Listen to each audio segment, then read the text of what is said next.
This is Jill Erber of Cheesetique, and I'm welcoming you to another fabulous cheese odyssey and cheese adventure, a cheese tour that has a kind of a cool theme and obviously a seasonal theme, an appropriate theme, and that is a fall festival. And I'm so excited to share these cheeses with you. In just a moment, I will talk to you about what I mean by a fall festival. If anyone out there was like, what does this really mean? We will definitely get into what I mean, at least. There's no, of course, technical definition of an autumn cheese, but we will talk about my definition of an autumn cheese and how these particular cheeses were selected. So I'm super excited to share those with you. As always, I have my amazing husband, Jeff, joining me behind the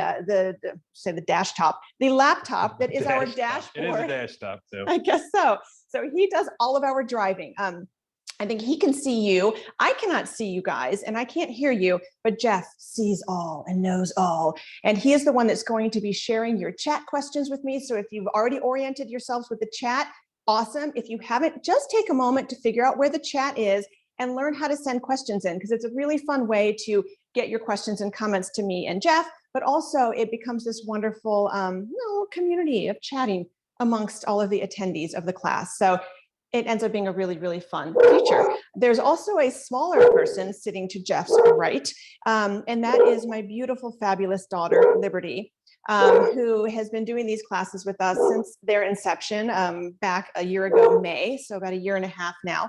And Liberty has participated in many of our classes, and I'm honored that next class, 2 weeks from tonight, Liberty is going to be driving the dashboard. So she is sitting in with her dad tonight to learn the ins and outs of that. And she's a very quick learner, and I'm going to be super thrilled to have her with me for class 2 weeks from tonight, which I'll tell you all about at the end, but I'm going to make you wait for it.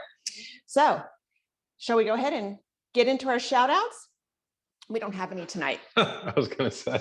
How's that? So normally we have none. shout outs in the beginning if we ever get birthdays or anniversaries, and tonight we didn't happen to have any. So just a shout out to every single one of you out there.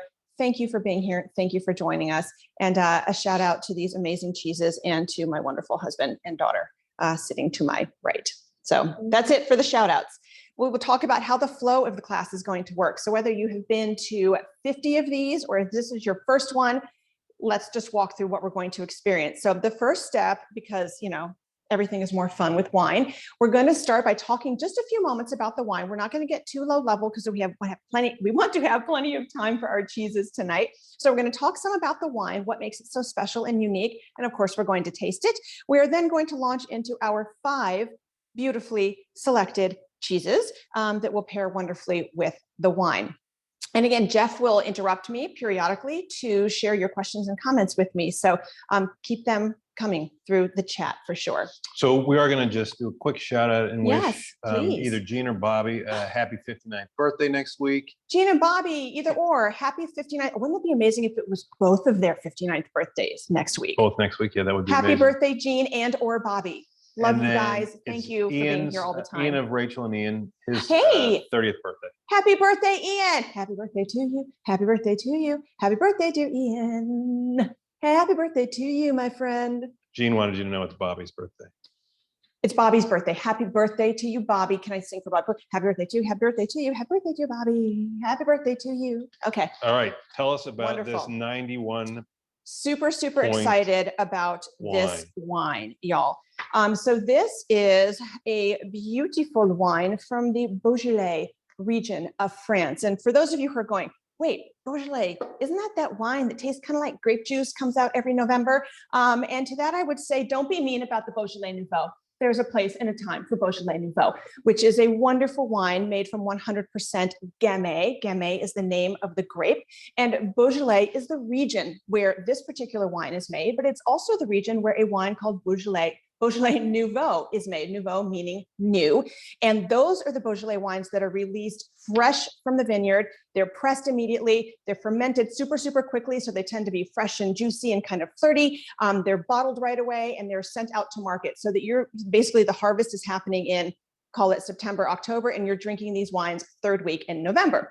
A lot of people, when they hear the term Beaujolais, when they hear someone speak of that region, the region being just south of the Burgundy region of France, when they hear people talk about the Beaujolais region, immediately their thought goes to Beaujolais Nouveau. What a lot of people don't realize is that there is a whole spectrum of wines that comes from Beaujolais that are absolutely fabulous, and not all of them are Nouveau. This is a wonderful example of that. This is the Domaine Blaine, Côte de Brie. And Côte de Brie is one of these sort of sub-regions within Beaujolais. It is one of the smallest sub-regions and considered one of the most sort of elite sort of sub-regions within the Beaujolais area. So it's a pretty boutique-y kind of little region there. And this is made by Domaine Blaine, which was founded in 2014 by a brother and sister. So if you look very closely at the label that you have here, you'll see it's Domaine Blaine, I'm going to pronounce that wrong, Sœur and Frère, which means sister and brother. Yes, so this is a sister and brother. This is their Côte de Brie, and it's their Les Jumeaux, which means the twins. And it's a little tiny parcel. So basically we're talking subset of subset of subset. So we've got this particular single vineyard wine coming from a tiny, tiny parcel called Les Jumeaux within Côte de Brie, within Beaujolais. I know it's a lot to absorb. The thing to take away about this wine is it is, again, 100% Gamay. This one ages for about 10 months in massive French oak barrels, does not impart oak, simply imparts sort of a structure, a depth, a complexity, gives it some age, gets on the bottle and gets out there, and then can age in the bottle for years, as yours has done. You will notice this is a 2016. So this puppy was bottled about 5 years ago, and it will be absolutely delightful until about 2023, 2024. So lay this one down and drink it over the next couple of years, and it'll be just continue to get more and more interesting and sort of mature in its flavors. Okay, I have a question. Please. So this is a sort of a unique class overall in terms of the fall festival, right? Mm-hmm. It's not Tuscany. It's not regional. Exactly. American artisan cheeses.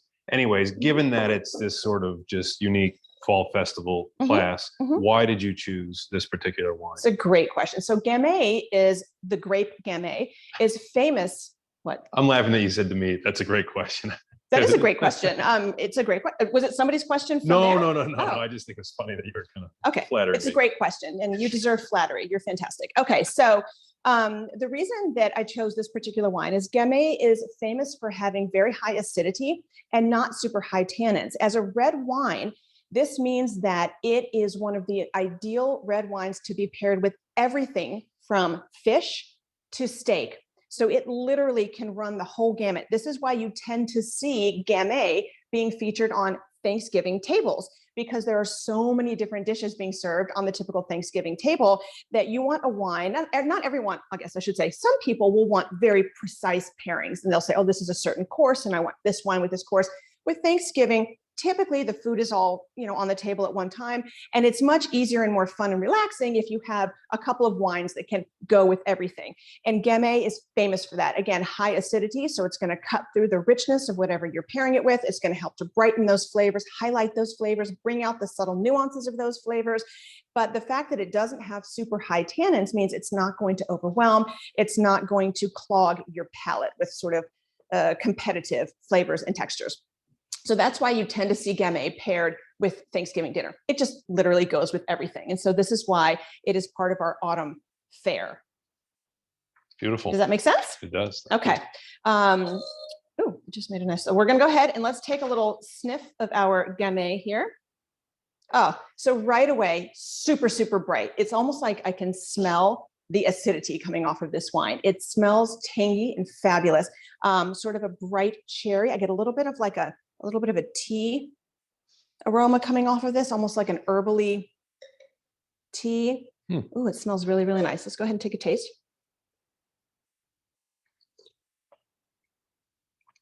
Oh, so acidic. My mouth is watering. I have to swallow now. My mouth is very, very watering. That salivation response is totally normal. And it's not made up, it's a real thing. And the reason our mouths do that is when acidity hits our receptors in our mouth goes, oh, food is coming, food is coming, food is coming. So it's gonna get the salivary glands going so that they can help you to break down the food and digest the food and chew it and swallow it and all that good stuff. So it's like your body's natural response to really good food and wine is to say, bring it, essentially, is what's happening there. So I hope you've all had a chance to taste this wine. It is really, really fabulous. One last little note about Gamay, because it's such a cool grape and it's been grown for, I mean, almost longer than we know, over 1,000 years in France. And it used to be the grape of Burgundy. And a lot of people don't know this. It grew all throughout Burgundy. And then in the 1300s, there was the Duke of Burgundy who preferred Pinot Noir. And as was the case with gentlemen in power, well, very much like gentlemen in power now, but certainly gentlemen in power back then, they he said, you know what? I like Pinot Noir and I would like to grow that all over Burgundy where I live instead of growing Gamay. So he literally outlawed Gamay from being grown in Burgundy and in a sense ousted it, and it had to move down, but just south of Burgundy. So if you look at a map of these regions, you will see the Beaujolais literally sits on the lower lip of Burgundy. So it was banished in a sense down to this other region that is Beaujolais. What he didn't realize, and what ended up being actually good news for the Gamay grape, is that Gamay actually thrives in the warmer climate that Beaujolais offers. And the soil that is there is much more amenable to creating great Gamay juice. And so Pinot Noir found a beautiful home in Burgundy. Gamay found a beautiful home in Beaujolais. And the rest is wine history, as they say. So any questions about our wine before we move on to our cheeses? We do have one of the questions we get typically from Katie, not Katie doesn't ask it typically, but we get this every class. Right. Will the wine be available online? Yes. For purchase? Yes. And in fact, every single item in tonight's class, including the wine, is available online. And I create a special section on the website that's literally called items from recent classes. So you can go there and they're all in one place. So if you want to grab some of the cheeses after this, if you want to grab bottles of the wine, definitely do that.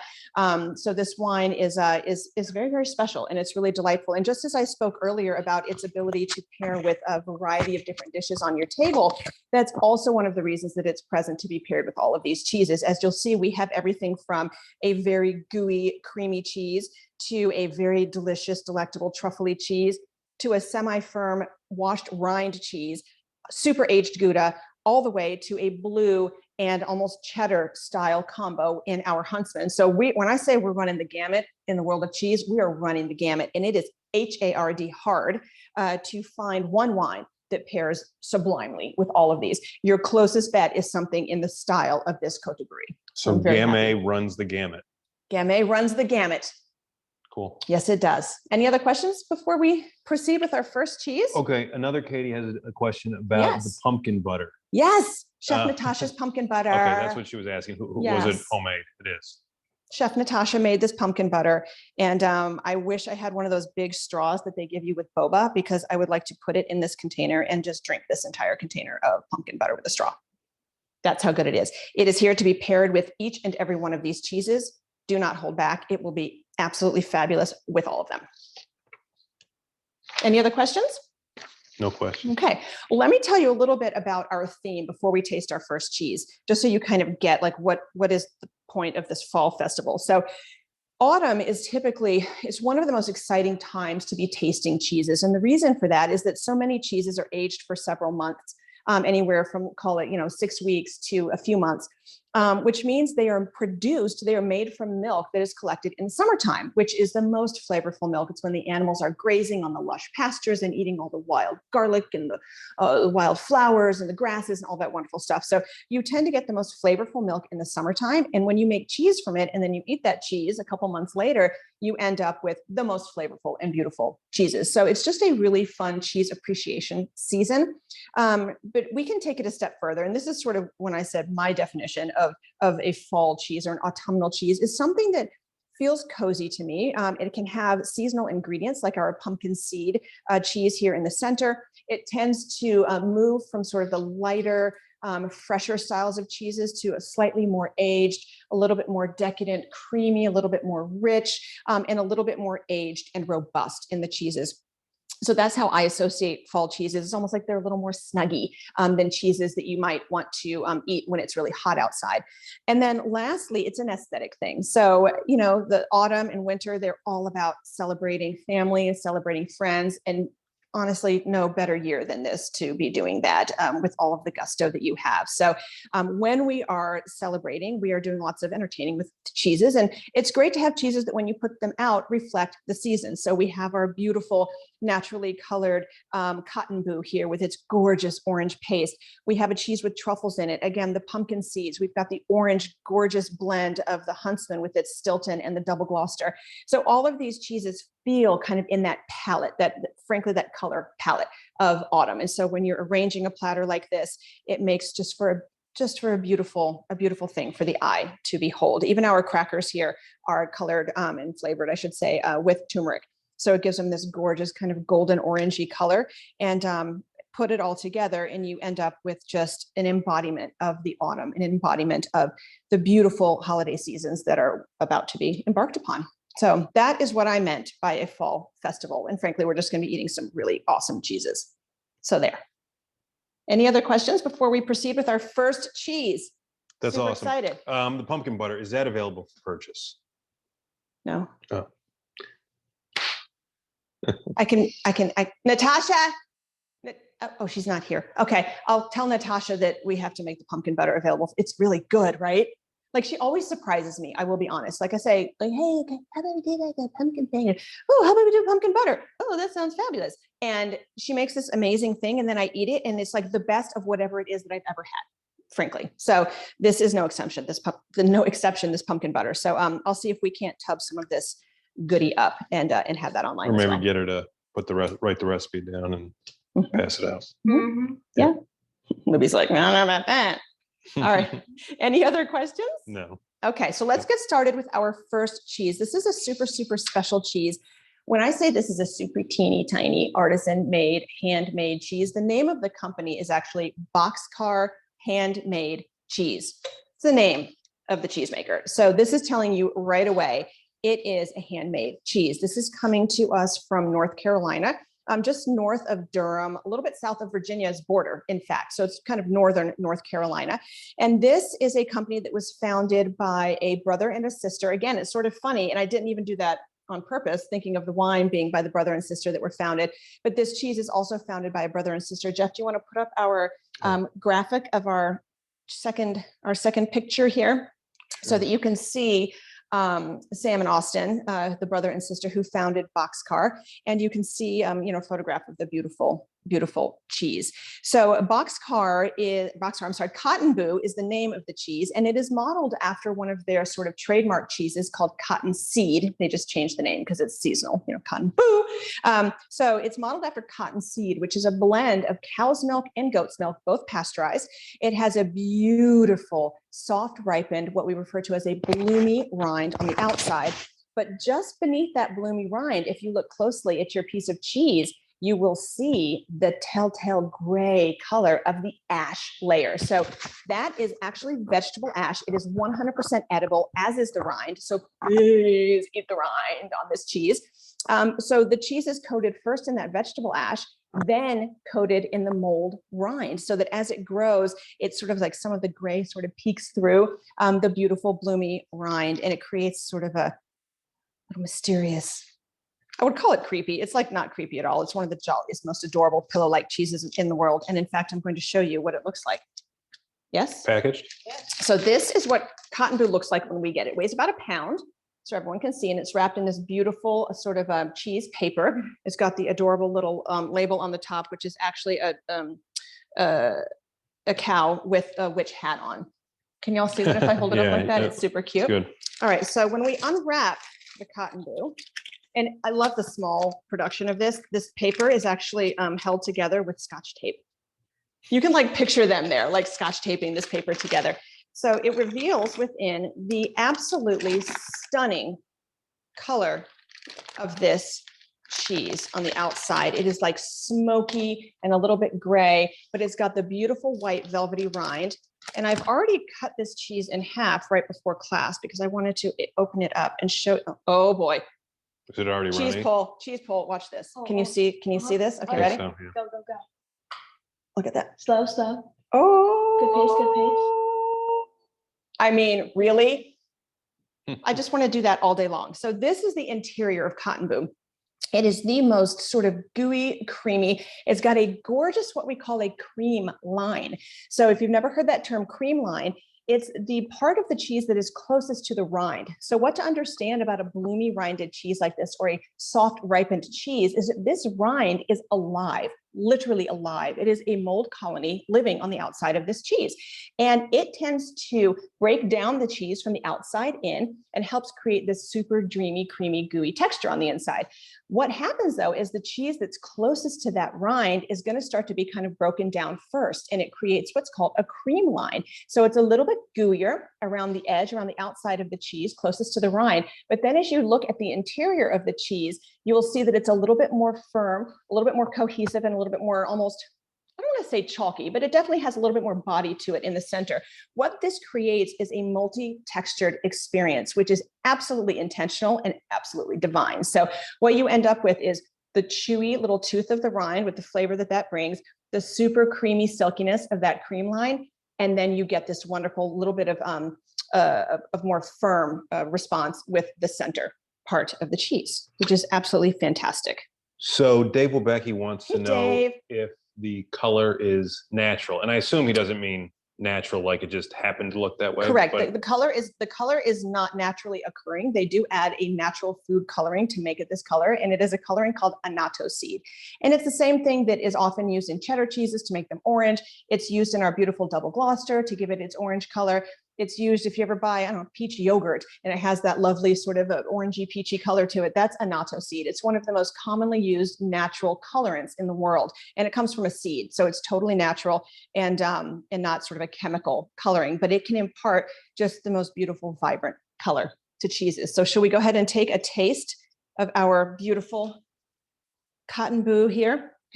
Move my stuff out of the way so we don't have an accident. 8-year-old Katie Kalowski has already gotten in there and had some of the cotton boo with 80-year-old or 8-year-old? 8-year-old. Oh, fantastic. Hi, Katie. With the pumpkin butter, and says it's wonderful. Tried the cotton boo with the pumpkin butter. Fantastic. All right. So this is definitely one of those cheeses where a cracker is most welcome, simply because it's so, I mean, come on, it's so gooey that it would be hard. You could pick this up and just shove it in your face, which I will probably do with my piece, but that's for you, Jeff. Liberty, would you like a pass this to piece? Libby. Oh, okay. I feel honored. Thank you. All right, Jeff, yours is coming up. I mean, just look how that squish comes out. So this cheese is aged for just a few weeks. So it's considered relatively young, just long enough for that beautiful mold rind to develop on the outside. Thank you. You're welcome. All right, I'm coming in. Oh, it is just so gorgeous. So I am just going to eat mine without. Good. Oh. What do you think, Libby? ASMR. Oh, I need to. Oh. There's people listening. Oh, hello. It's gooey. kind of tastes like what Cheesetique would taste like. Huh, like if you ate Cheesetique? If you ate Cheesetique, it's kind of like what it would taste like. You know? Can I ask an honest question? Do I have cotton boo on my face right now? You don't. I most definitely dropped a big hunk of it on my face, and I think that I wiped it off. It's just not a look that I want to be maintaining throughout the rest of the For the class. next 45, Right. 50 minutes. So I hope that you all ate the rind on this. If not, I'm going to send Dave Webecki after you. And he's a big dude, so you don't want to mess with Dave. Rind is really, really, really critical, right, Dave? Is he on the chat? Yes. Oh, he is, because he was chiming before. Okay, so what you will notice when you eat this rind is it has a flavor. Don't think of the rind of a cheese as being like the outside of the cheese. Think of the rind as being part of the cheese. And for almost every rind on earth, you want to eat it. Especially a soft rind like this that will have wonderful sort of chewy texture, and it gives this wonderful kind of mushroomy. It does. You get that? Yeah. Little earthy, little mushroomy flavor. One of the things I love about cotton boo and cotton seed, frankly, which is, again, its cousin, so to speak, without the coloring, is that it is has the perfect level of salt. So sometimes when I eat a very soft, creamy cheese like this, I will either feel like, oh, it's a little saltier than I'd like, or, oh, you know, it could use a little bit more salt. This one, I feel like the salt is just perfectly balanced. I don't know how people feel about that out there. We got a couple questions. Please. Julie wants to know if this could be used for grilled cheese sandwiches. And I think she's saying if you do that, would you mix it with some other cheeses, and what would they be? What do you think? Hold on a second. You're tasting again. Oh, the wine's great with it. A+. Okay. To answer your question, Julie, yes, you could use this for a grilled cheese. What you would find is that with a cheese that's this soft, it will, when exposed to heat, it will just liquefy and run out everywhere. So technically, yes, you could put practically anything on a grilled cheese. Are you really going to be maximizing its potential by putting it on a grilled cheese? Probably not. To me, this is an example of a cheese that is intended to be on a board, eaten at room temperature with great appreciation. And again, not that you couldn't put it on a sandwich or melt it on a pizza or something, and it would look really cool. But I would it will just kind of liquefy. And cheeses like this as well, when you heat them, they will tend to lose some of their flavor. So the flavor here is so delicate and nuanced. I would fear that if you exposed it to too much heat, you would kind of lose that. And again, it would really liquefy. So you could certainly try it. And I would love to hear the result if you do. All right. So the Oxfords are imagining tasting this with rosemary and some toasted nut, like an almond. What do you think of that? Oh, I think that sounds so beautiful. Not only delicious, but beautiful. I try and picture this cheese being positioned, because what you could have is the actual rosemary sprigs sort of on display here. You could have the almonds there. Oh, it would just be gorgeous. It would be gorgeous.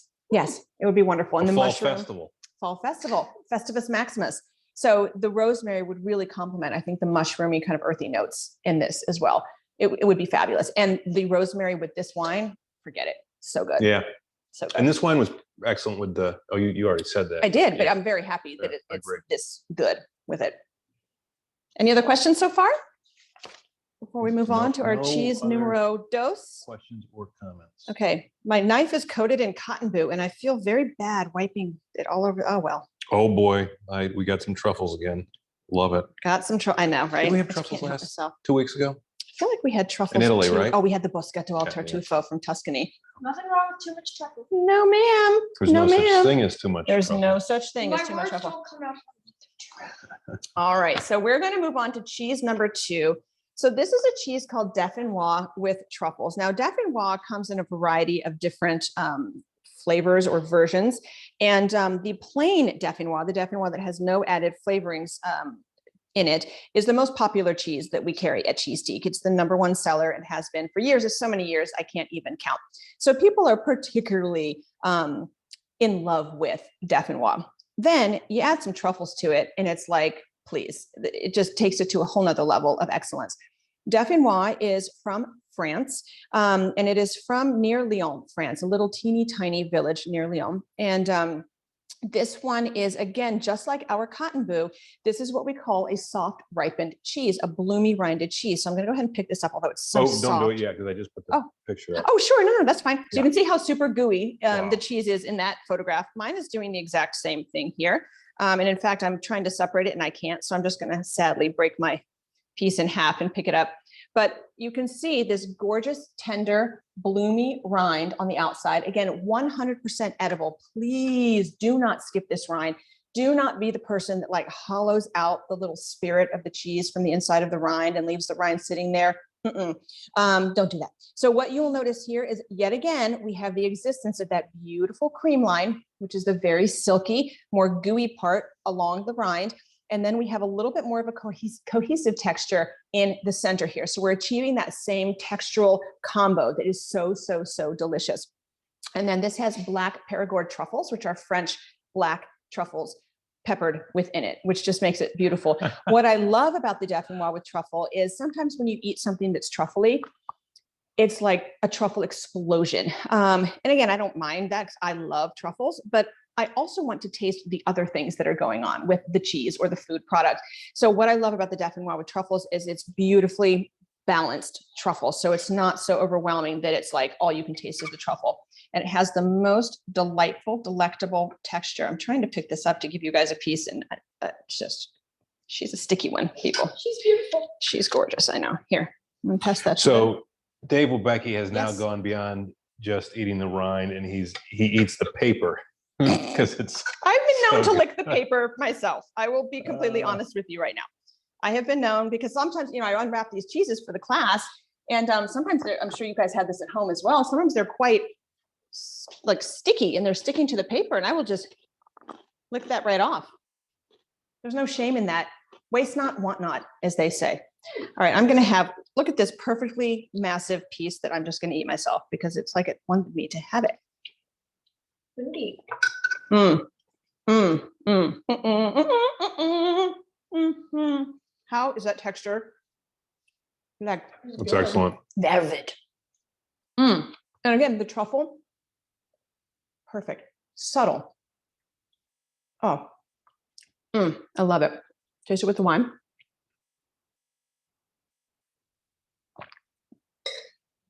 Delicious. So good. So really cool thing about Fromagerie Galetu, which is the company that makes Definois, is they invented this process called ultra filtration. So if you're tasting this cheese and you're like, oh, it's got to be a triple cream. It's so buttery. It's got all of that kind of texture, that richness. They actually invented this process where it's not technically a triple cream.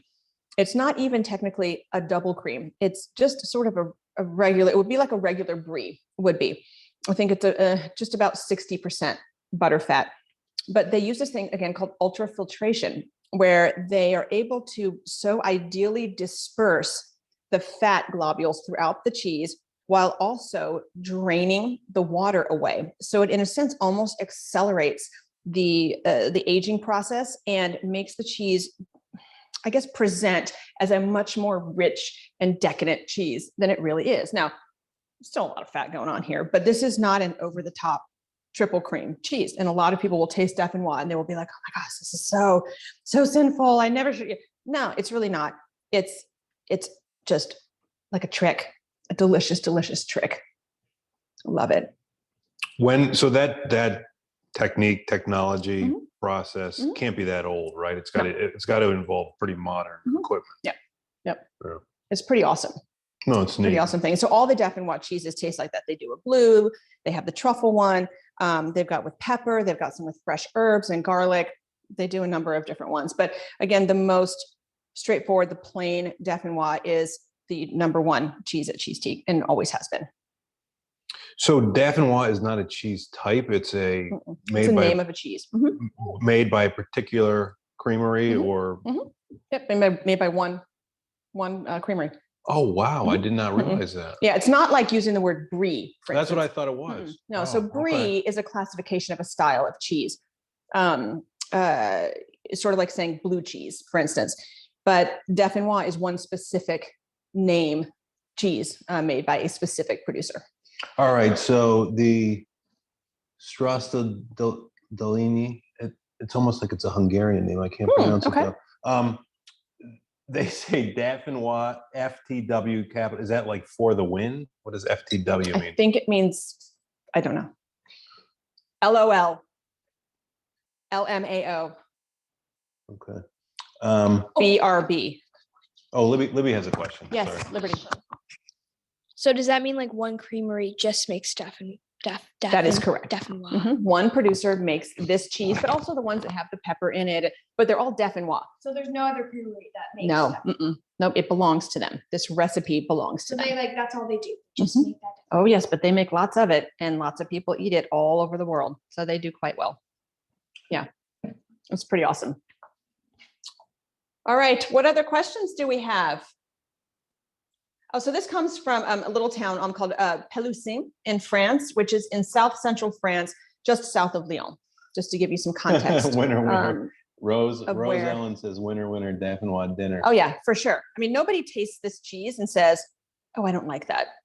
Like everyone likes this cheese. You know, some people like it more than others, but I don't think I've ever met anyone who has said, no, that's not for me.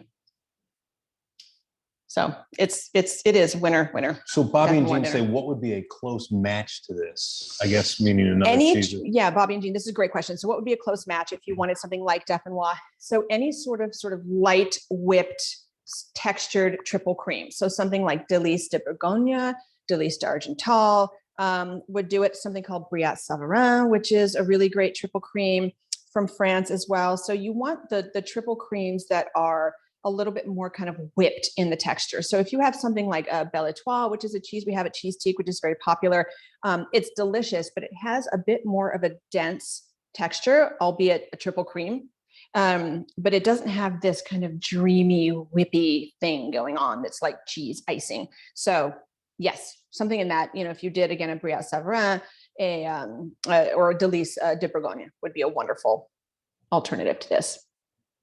So if you recall from 2 weeks ago, Angela and Seth really loved the truffle cheese then, and they said this, and I forget what they were going to try to buy 8 pounds. Yes, of it, I remember them. Yes, I guess they weren't able to acquire the full 8 pounds. right. But, in any event, they think this is excellent too, but they're still partial to that. It's okay. Tuscan. First loves are very powerful. Truffle. Yes. Any other questions before we move along in our cheese journey here? No more questions. Okay, wonderful. I just want to like sleep on this cheese like a pillow tonight. Imagine like waking up and then all your hair. Yeah, that would be The uncomfortable. smell is so special. I don't think I needed that level of color, but that's okay. All right. So we're going to move on to the impetus for this entire class, the inspiration for this entire class, I'm sure there's some other synonym that I'm not thinking of, but basically the idea that made this cheese or made this class come to fruition, which is this cheese called Jacko Pumpkin. And Jacko Pumpkin is made by a Swiss cheesemaker. I almost said a Swiss cheesemaker in Switzerland, but redundant. Hello. It is made in Switzerland by one of the most esteemed Swiss cheese producers there. Very famous for a really wonderful Emmentaler that he makes, which is sort of the traditional Swiss cheese when you think about it with the holes in it. But he also makes amazing other mountain style cheeses of varying sort of eccentricities and qualities. And he's very adventurous and always is trying something new and different and fantastic. So this is a cheese called Jacko Pumpkin. And I learned about Jacko Pumpkin back in, wait for it, April. I just want to interrupt you for a second so I can take the graphic down, but I have it up right now.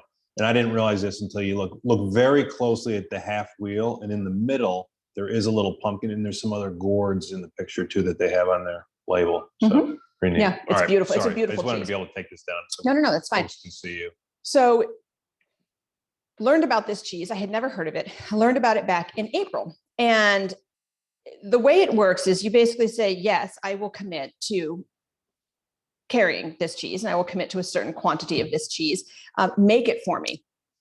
So they made this cheese knowing that it was going to be coming here to us. And I waited for what is it now? 6 months, April, May, June, July, August, September, October, over 6 months, waited for this cheese. And then it arrived. And I was like, how can we celebrate the unbelievably cool process that was the acquisition of this cheese? And I thought, a fall festival class. So that is kind of where it came from. So this cheese is made from pasteurized cow's milk. It is made with roasted organic pumpkin seeds imported from Austria, which is home to some of the most beloved pumpkin seed oils in the world.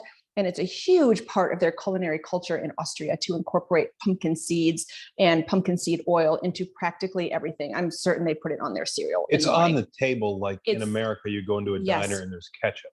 Exactly. Pumpkin seed oil is on the table in Austria, like ketchup would be here in the United States, or like salt and pepper would be. Yeah. It is just, you put it on everything. And yay, it's delicious. If we take, I hope that you are not averse to picking up your cheese and sniffing it. So if we sniff this, it's got a wonderful sort of fresh cream scent and a little bit of a tang, but then you can smell this fabulous kind of earthiness that comes from these pumpkin seeds. And I'm so excited to taste this with you. Technically, this is a washed rind cheese, much like a cheese called Gruyere, which most people have had Gruyere their whole lives and love it and have no idea that it's a washed rind cheese, also known as a stinky cheese. It just happens to be aged for long enough that it doesn't smell super, super stinky anymore, but it is still a washed rind cheese. Washed rind meaning that the exterior of the cheese is actually rinsed in salt water and sometimes other ingredients as well while it's aging. And it causes a certain kind of bacteria to proliferate on the outside of the rind. No mold, but bacteria. And it gives it this gorgeous kind of natural peachy color that is just so beautiful. It's a bacteria called B. linens, and they're very aromatic, and they can also result in kind of this creamy texture within the cheese. And sometimes with younger washed rind cheeses, you get a texture like this cotton boo, which is super gooey and runny.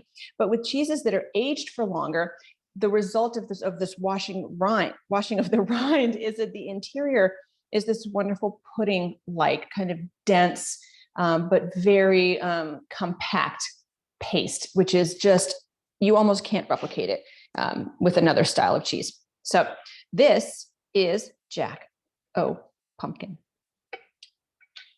Questions? I've got a question. Please, darling. Okay. We're not going to use a cracker for this, Herbers. Okay. Okay. What is your question, my dear? This is kind of like a question for all cheese, but is it true that if the cows are like in a bad habitat or something, the cheese won't be as good? That's absolutely true. Here, Jeff, I'm going to hand this to you, and then I'm going to expand on Liberty's question there. Oh. So what Liberty asked is if the animals producing the milk are kept in an unpleasant environment, a hostile environment, a high stress environment, is it true that the cheese will not taste as good? And the answer is absolutely. So if animals are kept in, and again, we'll call it a hostile environment or an environment that is either not clean or not kind, they will be very stressed out and the milk will be very bitter and acidic, which will result in a more bitter and acidic cheese that you will taste. So yes, I mean, having animals that are free roaming, that are well cared for, is really, really critical to having a beautiful tasting cheese. So yes, absolutely. So would you wanted to have like a more sour, tangy cheese, would you stress out the cow, or is there a different way to? No, you would add different bacteria to make it tangy. You wouldn't want to like insult the cow or say, oh, you're ugly cow or something like that. No. Okay. No, you always want to treat the animals great. You don't want to do social engineering with the cows. You want them to be happy. And then if you want a tangy cheese, you want to add some bacteria to it and do other things with your recipe. Yellow. Eat the rind on this. How would you say yellow cows? Yellow cows. Eat the rind on this too. Okay. Okay, so I want to go back because a while ago Julie had a question. Wait. Sorry. Sorry. She's in a moment. It's a silent theater now. That is truly awesome. Okay. It is. Wait. And also with the wine, 3 for 3. I think I just spit. Yeah, you did. Yes. What was your Drooled, question? dribbled, spit. I know You I've got dribbled the cheese on your myself. I face. think I just spit across the counter. I'm sorry. It's all right. Okay. Yes. Julie wanted to know, not that there is going to be any leftover, but if she did have leftover cotton boo or Definois, how long would that keep in the fridge? That's a great question, Julie. So I would say about a week.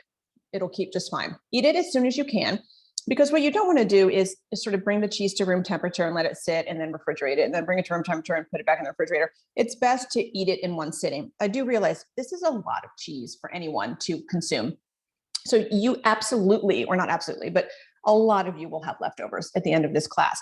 So the best thing to do, especially for these soft, squishy cheeses, is to delicately pick them up and place them in a lidded container. Don't wrap them, don't ensconce them in anything else. Lay them in the lidded container and put the lid on. And what that will do is create this beautiful little ecosystem within the container.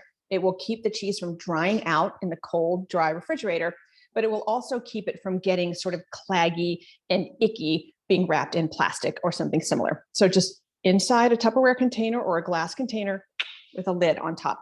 Best way to keep them. I think at least, and that's honestly, that's all of these cheeses. So some of what I took from when Julie singled out the Definois and the cotton boo, given that they are the softest. By far the softest for sure. of the group.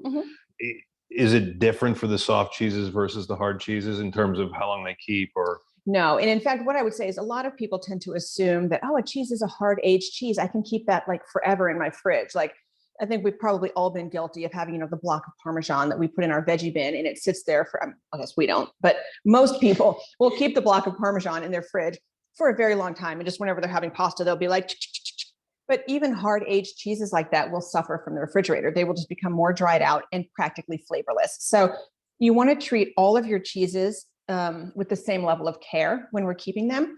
And yes, sure. I mean, this Gouda has been aged for 5 years already. Another week is not going to break its spirit. Okay. But it will dry out and it will start to degrade. Once you cut a piece of cheese from the mother wheel, so to speak, it immediately begins to break down. And so the sooner you can eat it, the better. So whether it's a super hard aged cheese or a super squishy cheese, once you have cut into it, eat it sooner rather than later. Treat the cheese like the cows. Treat the cheese like the cows. Right. Don't stress them out. So Dave Webecki has an interesting point that if you treat the cows well and they're happy, they actually not only produce better tasting milk, but a lot more milk. Yes, they will produce more milk. So they will have higher yield. And it will be a higher level of the delicious fat that's in the milk, and it will be less watery and it will be less bitter. So all of those things lead to well-treated animals who are not, frankly, who are not afraid. Yeah. So if the animal is able to be relaxed, a lot of these places when they're milking, they have these very peaceful milking parlors with classical music playing, and they lead the cows in, and there's petting and talking, and it's like a lovely environment, and they can still milk hundreds of cows a day. So it doesn't replace efficiency necessarily, but it's less efficient than like a massive feedlot dairy kind of thing would be, for sure. All right. And that's then why we love those small producers. Rachel and Ian. Hey, Rachel and Ian. Oh, they just. Oh, this is birthday Ian. Yes, it is. Okay. And they were just excited that those crackers are gluten-free. They are gluten-free. So I almost didn't want to tell people that, because once you tell people that it's a gluten-free cracker, I think they kind of poo-poo it a little bit. But these are 100% gluten-free. I wouldn't have known that. What is it You made would of? never know. It's like, I think it's rice. Oh my gosh. Oh, I'm not okay. certain. I think it's rice. Makes sense. Yeah. But they're so crisp and they're so flavorful, and the color is gorgeous. You would never, I'm sorry, honey. You would never know that these were gluten-free crackers, and you certainly would not taste this and think that anything is missing in the cracker experience here. They're gluten-free. Trick. Yes. Tastes like something is like added to it, like spice. Yeah, I think that's what you're tasting is the turmeric in there. Mm-hmm. Yeah, just a little bit. It's just a little bit of that influence from the turmeric. It's really cool. And Wow, a turmeric's very lot of healthy folks too. are saying that they love that the crackers are gluten-free. Oh, I'm glad. Wonderful. Well, yes, this is a sure thing then. These are the Olina's wafers. In fact, I'll put these in the section as well on the website. And we always have those in. We in always the shop, carry right? these. You know what? Because I like people that are gluten sensitive. They get kind of the end of the stick when it comes to certain treats. And crackers are one of them. So everyone knows bread. Oh, you don't get the best bread. It's not the same bread. But even crackers, like sometimes when you get the gluten-free crackers, you're like, oh, I kind of wish I weren't eating this. And so we really make a point to, when we are offering something that is gluten-free, that people are excited to eat it, and that it's like they feel lucky to be trying this. And so this is something we carry all the time. And again, these are the Olina's wafers, and you can't miss them because they're this beautiful orange color. Yeah, and this, you're not sacrificing anything. You're not here. sacrificing texture. No. You're not sacrificing like chewability. It's not like a tough experience. They're fabulous. It's almost like, that's why I didn't want to even put it in there, because I thought people would be like, oh, those aren't going to be Well, they're good. saying they would have hesitated to do it if they didn't realize. So maybe letting people know is good too. Yeah. But to that point, though, you don't feel like you're missing out on anything. These are wonderful. Any other questions? What does everyone think of the pumpkin seed? The Jack I think everybody loved it. It's so a lot of good comments. I'm sorry, hit my microphone. I'm probably deafened half of you. I found this to be an emotional experience. So it was just absolutely delicious. Emotional. It was. Getting intense here. Yeah, no, I just, I love the romance of cheese. I'll be honest. The people that make cheese are some of the greatest people on earth. So when you taste I actually something do like have a this, question. it's just amazing. So even I would have Can thought. I sip while you ask? Yeah, the jack-o'-lantern idea I would have thought was a American concept. I mean, not pumpkins, but the jack-o'-lantern. But I don't know. Is it a Swiss thing too, or did they Possible. I don't know. American culture? They were watching. I don't think they were Halloween watching American movies. culture. This is a cheese I have literally never heard of or Okay. seen before ever. So I would say not necessarily catering to an American sort of culture thing, but I guess it's possible. Okay. Who doesn't love pumpkins with faces on them? I mean, come on. We've got like 50 of them in our house right now. We do. All right. Any other comments or questions before we move on to our next gorgeous cheese? I'm so thrilled to taste this. Which one is this? This is our 5-year 5 years. Gouda. 5 years. I just did 10. 5 years. Think about 5 years, guys. Think about where you were 5 years ago. Think about it. 5 years ago, you had never heard of COVID. The idea of quarantining in your home was like, oh, please, right? Too soon. 5 years ago, our youngest was a year old. She was like an infant still when this cheese was made. Seriously, think about take a moment. Think about where you were 5 years ago and what was going on in your life.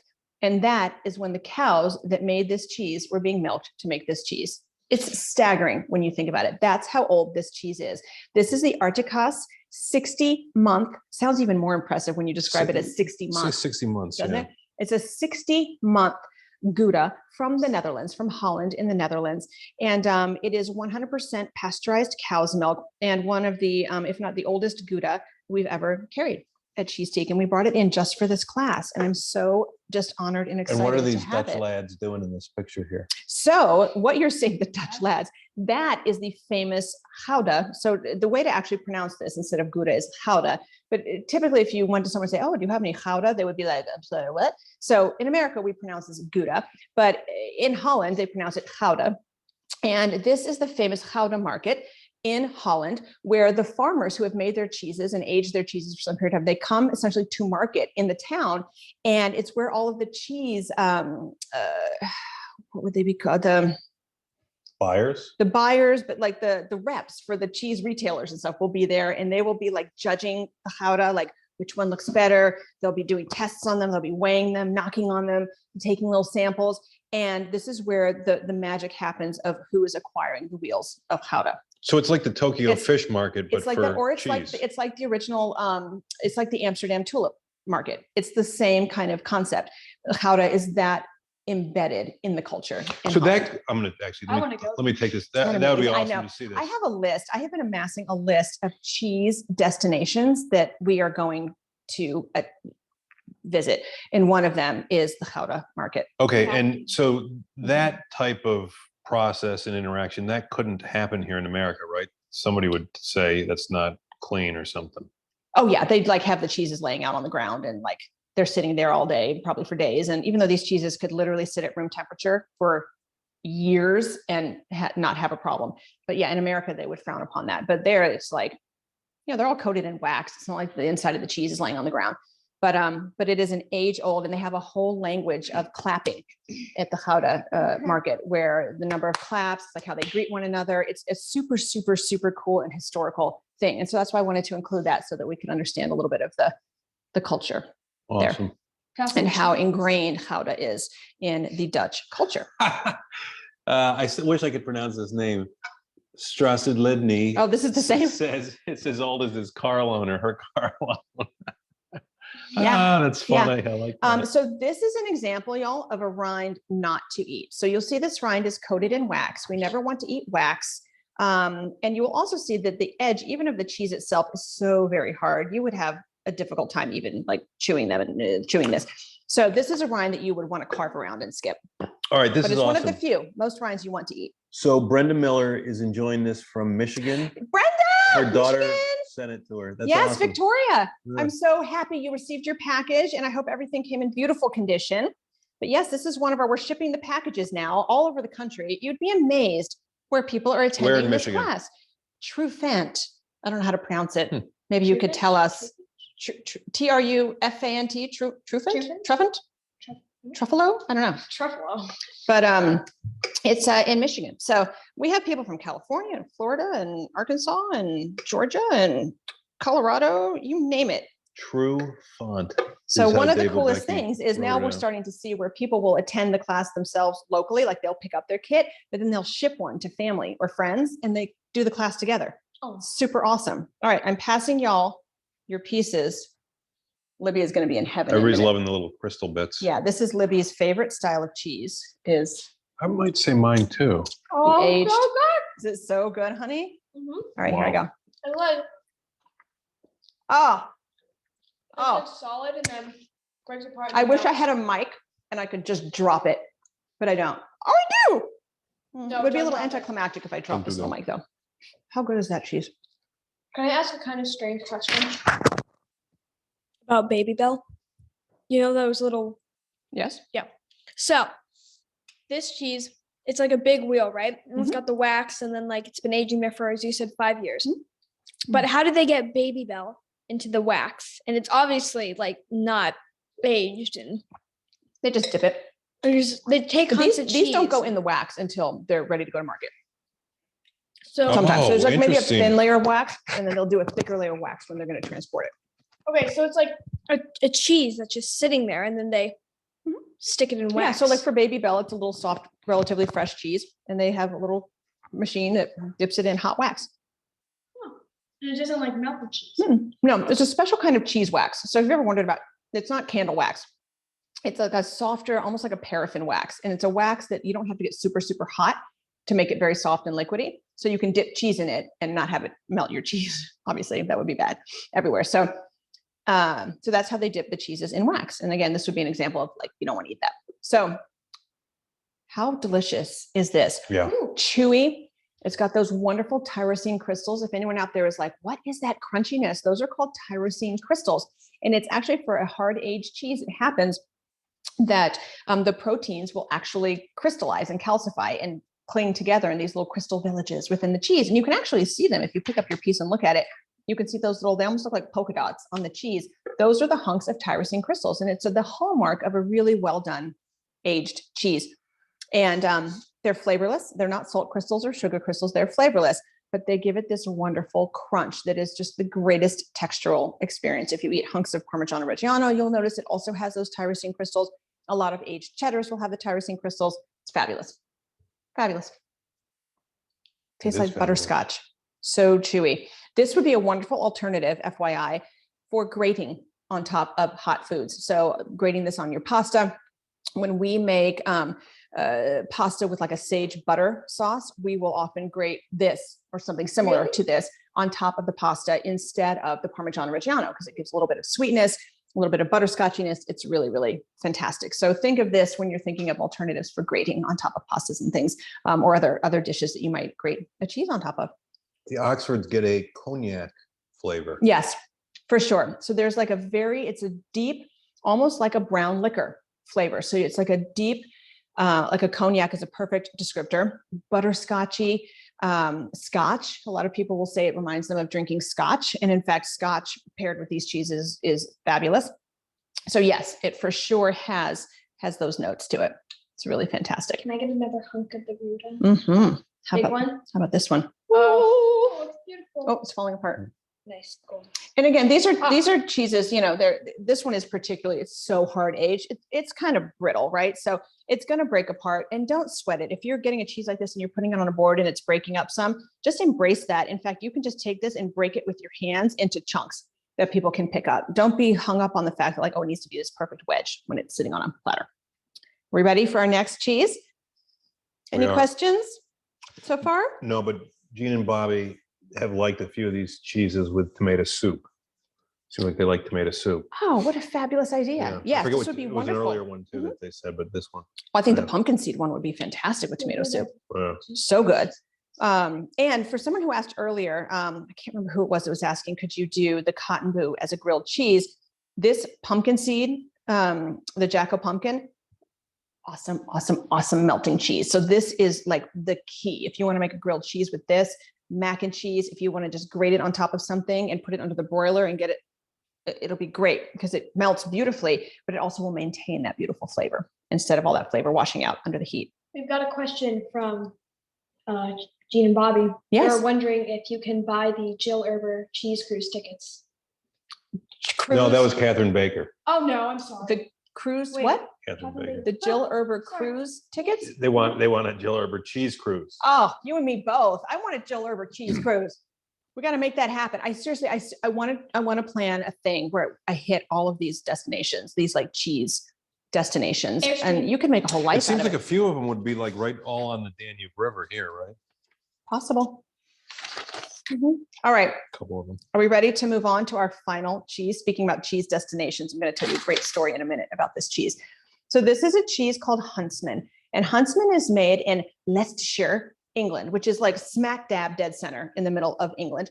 And this is one of the coolest looking cheeses ever. So for those of you who entertain and you were looking for neat cheeses to put on your platters, look no further. This is a multi-layered creation. It is so cool. And this is 2 layers of what is called double Gloucester, which is a pasteurized cow's milk cheese made from full fat milk. And that's why they call it a double Gloucester as opposed to a single Gloucester, which is made from skim milk. So this is a double Gloucester. It looks like a cheddar, but it's not made in the same way as a cheddar, but it has a similar color to orange cheddars, and it has a similar kind of tang. So if you like cheddar, you'll love double Gloucester.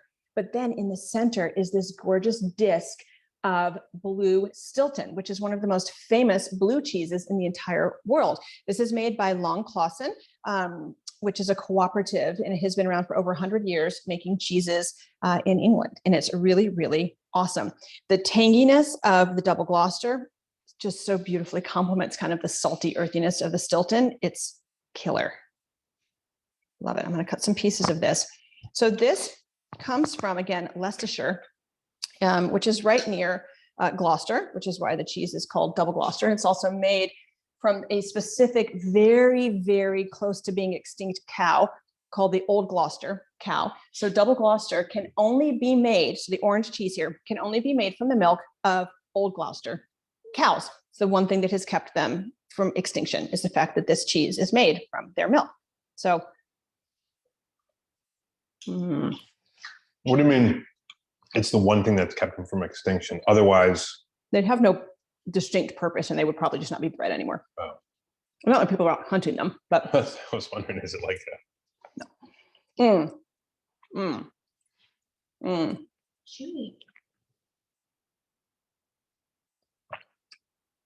Still good with the wine. Cannot believe it. So Anthony and his wife went on a cycling trip through the Netherlands and stopped at the Houda shop. oh, that's amazing. Yeah, Oh, what a cool trip. I love that. So let me tell you a really cool story about the double Gloucester. So if anyone has ever heard of cheese rolling before, there is a very famous festival in Gloucester that is called the Cooper's Hill Cheese Rolling and Wake. This is an annual festival that has taken place for hundreds of years in this region. And it takes place on one particular hill called Cooper's Hill. And they literally roll a wheel of double Gloucester down the hill, and it's incredibly steep. And a bunch of lunatics start at the top of the hill and chase the wheel down to the bottom. And whoever crosses the finish line first wins the wheel of cheese. Now, if these are not dedicated cheese heads, I don't know what, I can't even, there's nothing like that, right? So did you put up the picture yet, Jeff? Did you put up the picture of the hill? Not yet, but Okay. it's coming, folks. Okay, it will be up in just a moment. I'm gonna see if I can do it. He ran off on me for 1 second. I Here. was Jeff, trying to- you're still here, honey? Okay, can you put up our number 7, please? I'm talking about the Cooper's Hill Cheese Rolling and Wake. So again, the first person to cross the finish line wins the wheel of cheese. Now, of course, everyone tries to not only cross the finish line, but like they want to actually capture the cheese as it's rolling. It weighs about 9 or 10 pounds. They want to capture the cheese, but the cheese gets like a 1 second head start. And the hill, as it is this like precipitously steep angle, such that the cheese gets up to 70 miles an hour rolling down this hill. So much so that it is considered to be a deadly projectile. And I think 2 or 3 years ago had to be replaced with a foam replica because people were being seriously super injured by this wheel of cheese flying down the side of a hill. And you can see the people running and trying to roll down, and like they're just falling all over themselves. There's like injuries. It's insane.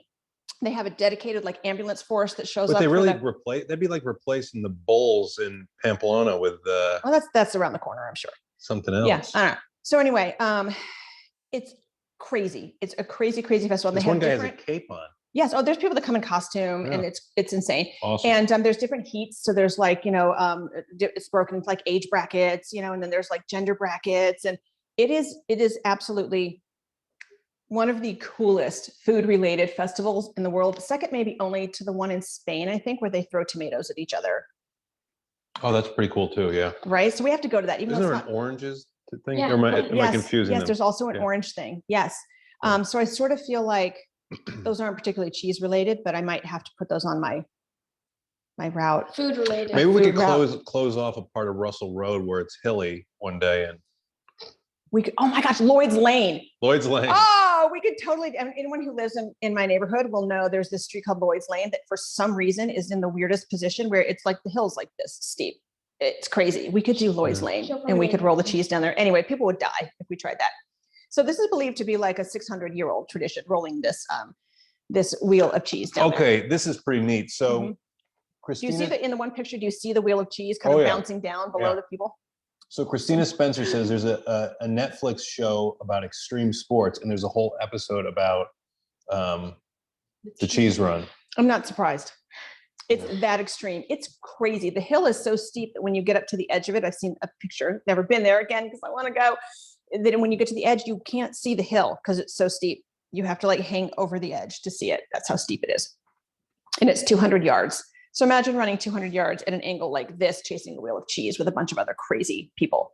Gotta roll. I mean, you see like the end, like the victor, you know, holds up the cheese and he's like bloody and like his teeth are missing. It's just, it's truly an otherworldly kind of experience. It's so cool.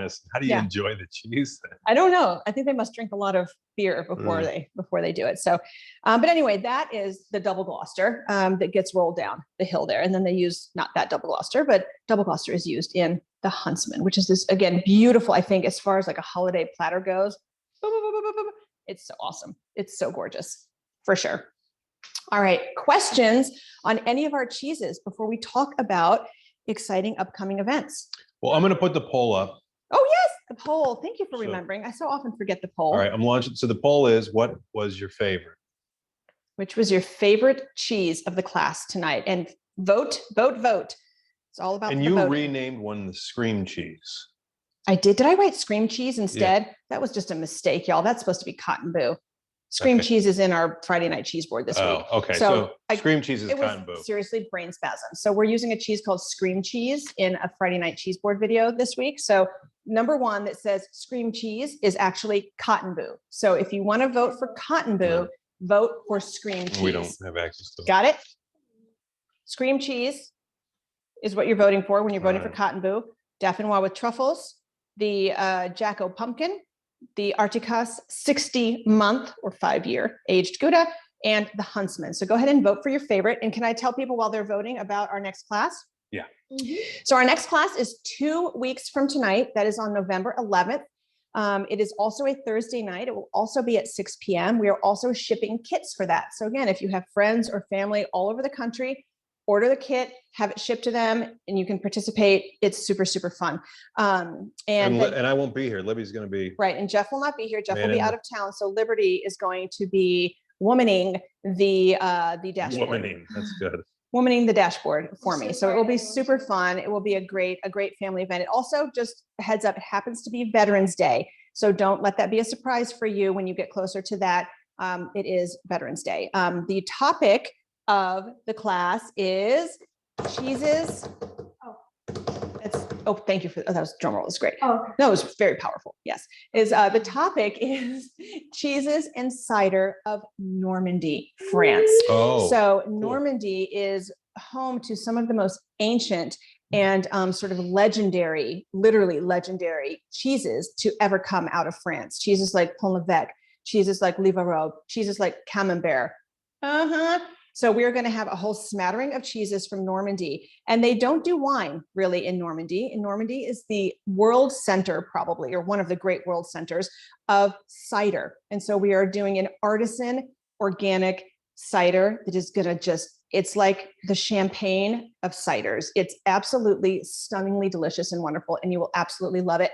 The cheeses all happen to be sort of creamy, delectable, fabulous cheeses. So if you're a creamy cheese fan, this will definitely be a class for you because all 5 of the cheeses are creamy and fabulous from Normandy. So that will be our class on November 11th, Thursday night, 6 o'clock. It's already online, so you can pop on there and sign up for it. I encourage you to do so soon because we have some very special cheeses that may not last for everyone to get the class. So sign up early and often. All right. So that's our next class in 2 weeks. Everything from tonight's class is online. It's in our online store. So if you visit there and go to classes, if you go to events and videos, and then you'll see a subset under there that says items from recent classes, and you'll see all the cheeses and you'll see the wine there. And I will go there and add in those Alina's turmeric crackers as well, which are just really, really fantastic. And just a reminder about the shipping of the cheese kits. So definitely take advantage of that. it's just an awesome way to share in the class experience with those near and far. So this is interesting. Angela and Seth were in Normandy, and they said the cider was so good that they brought a couple cases home. That surprised, not that it was good. The idea that Normandy is sort of the epicenter of cider is surprising to me. I assumed that was like a, late 1700s American sort of thing. No, not at all. And in fact, some of the oldest orchards in the world are in Normandy. In fact, the orchard that we will be the cider, the orchard from which the cider comes that we will be having in the class. Oh my gosh, that orchard dates back to the 1700s. Wow. In Normandy. And so very, very ancient orchards there. And it's a huge part of the Norman culture. Have the cider. Okay, now they're clarifying. And they said home at the time was Brussels. So that's not the same as like. Well, no, but that's still cool. They made a point to bring it home with them. But that's like saying we got something good in West Virginia and brought it to Virginia. Kind of. No, it's not. Well, that's still awesome, Seth. It's still awesome. All right. Okay. So join us for that next class. The cider you will find is going to be an uncommonly delicious partner for those cheeses. Okay, they go back in time together, so they will be amazing. Can we ship the cider or no? It's the same. We cannot ship the cider. Okay. But you can get a cider wherever you happen to live. You won't find the same cider probably because it's super tiny production, but you can get a dry or off dry cider wherever you happen to live. And then we have another clarifying question about shipping. You can't go on the online store and just have anything on there shipped, can you? That is correct. Right now, we're just shipping the class kits, but the hope is that we will start shipping actual like regular products as well. Yeah, we're starting with the class kits, and we're like a little bit late to that game. Just, but better late than never, right? All right, so we have results. Yes. What did you have another question? No. Oh, okay. So, what do you think won? Is it the Jacko pumpkin? No, it is not. Oh, I hoped it would be. It was the Truffles. Definois. Yeah. It always, I'm telling you, Definois, it's like, forget it. It's so good. But very close second was the cotton boot. Oh, yay. I'm so glad. So I thought that was pretty unique, maybe just from the visual standpoint. Come on. There's if you put this on your platter, if anyone like us, we always entertain for Halloween. We have other families come over before we go trick-or-treating. If you're entertaining for Halloween, if you're entertaining for Thanksgiving, I'm sorry, this is the cheese you want. And they're in gorgeous shape, obviously. So this would be the time to grab yourself a cotton boot. And we do have plenty of these left over. I went a little crazy when I ordered those because I was so afraid that we were going to run out. So we have lots of cotton boot, and they're actually priced great as well. So are there any other questions from anyone before we sign off for the evening? No. All right. Well, I cannot thank you all enough for joining us on this beautiful autumnal evening. I want to thank my husband, Jeff, and my daughter, Liberty, for enjoying the class with us here today. And these beautiful cheeses from these amazing cheesemakers. We're so fortunate to get to taste them and work with them all of the time. And I hope to see each and every one of you and more at our next class 2 weeks from tonight, November 11th, Normandy. Happy Halloween. Happy Halloween. Totally. Happy Halloween. Ooh. See you in a couple weeks. Ooh, creepy. Thank you.